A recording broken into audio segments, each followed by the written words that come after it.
I'm confused. Like, really, really confused. They don't do anything at all with the title reference to a harmless video game series, but they go all the way with the title reference of one of the biggest scandals in popular music. Sometimes I don't get these people, especially when they, we'll get to that in a few minutes. Something that took me by surprise was people claiming that it was futile to try to sort through Pinky's character because she's, Pinkie Pie. When we don't do that, we get things like, I said I'll get to it in a minute, Jesus Christ! Why do you people think I like talking about whether a character in one of my favorite shows was written correctly? It's not fun, and I shouldn't have to do this. I'm not the only one who thinks that, right? And I definitely shouldn't have to write essays on this crap either. The episode starts in G3, which gets Fluttershy to sing about how wonderful things are.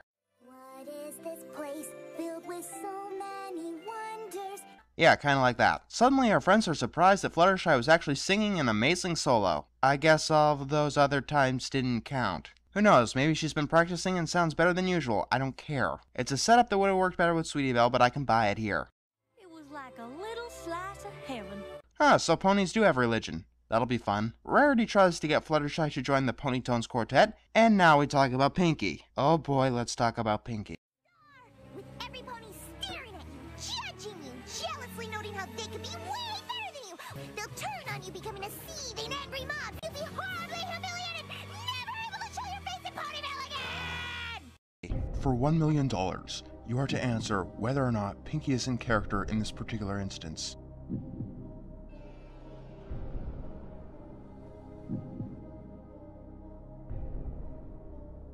You know what? No. So, she's not in character then. Is that your final answer? No, because I'm not going to answer the question because I don't fucking care. That's not the problem here. The problem is not whether she's in character or not in character, it's that it's too mean-spirited. It's like Pinky's appearance in Luna Eclipsed and the Super Speedy Setter Squeezy 6000, except worse. In those two episodes, Pinky was at least getting something out of what she was doing. Here, there was absolutely no provocation, and not even the aspect of self-gratification.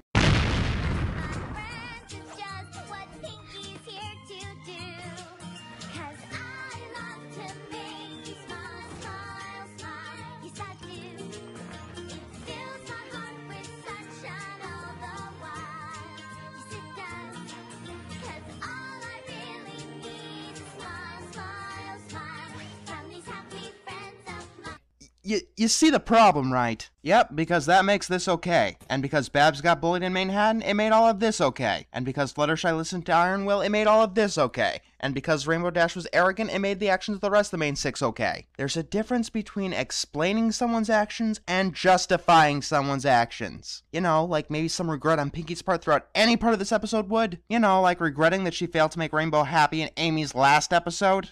Don't be ridiculous! She's not a dog! And Fluttershy actually stands up to Rarity, showing some real character growth. Fluttershy admits that she has stage fright to the surprise of no one except Pinky, who thinks it's a disease. Okay, alright. This is Pinky's likability profile. Whether flanderizing her is possible or not, I don't think you can argue that it's not impossible to make her unlikable. I know that I'm dwelling on this, but it's kind of disheartening to know that the writers think that this kind of stuff is justifiable. You know that you made a character too stupid when what they're doing could not conceivably have a positive outcome. They love seeing me, the real Pinky. Show them a time of their lives like they never known. Yeah, you hear that? Pinky wants to be written correctly too. The funny thing, or I guess the tragic thing, is that Pinky doesn't even really contribute to the plot of the episode. She could be written out entirely, and we'd have solely great moments, like Fluttershy learning her lesson from bats, and her friends actually understanding personal space. So later we see that the Ponytones are practicing, and we see the extent of Fluttershy's stage fright. Oh, yes. It is wonderful when a plan comes together without any sort of drama, isn't it?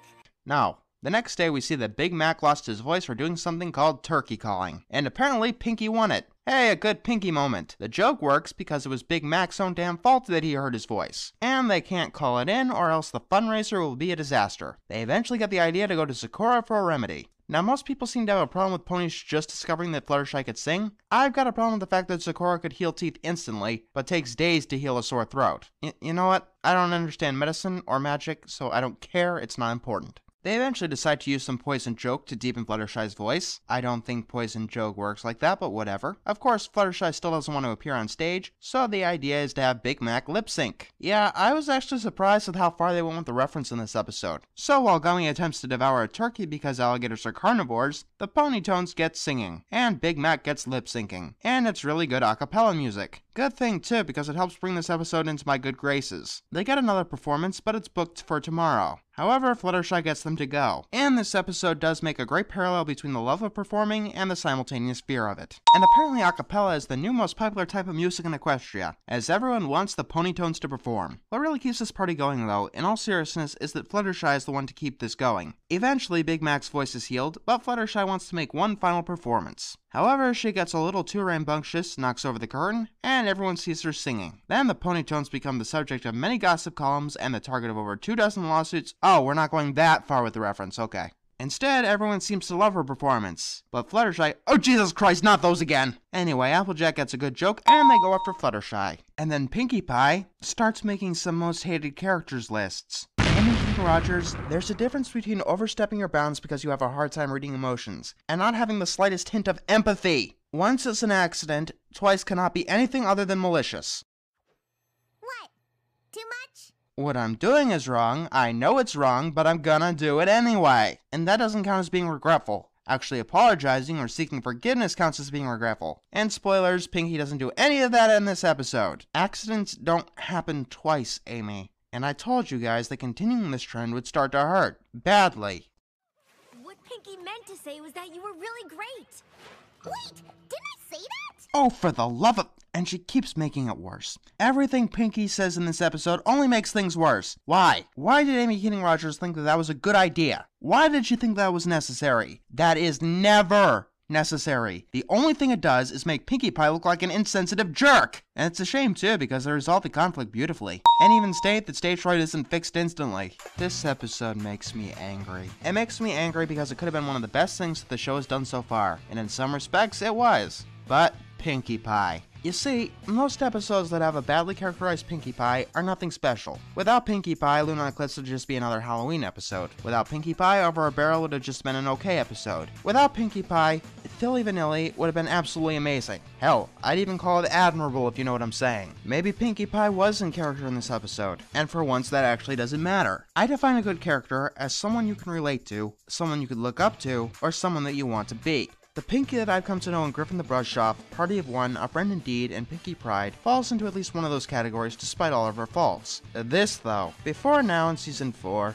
she was a character you could at least laugh at. This isn't funny, at all, and it sours the whole episode, despite her having less than 2 minutes of screen time. So here's the point where I blame Amy Keating Rogers for doing this despite writing fantastic Pinkie and Pinkie Pride. Well, I have to blame it on something. You know what? For once I'll just blame it on the rain.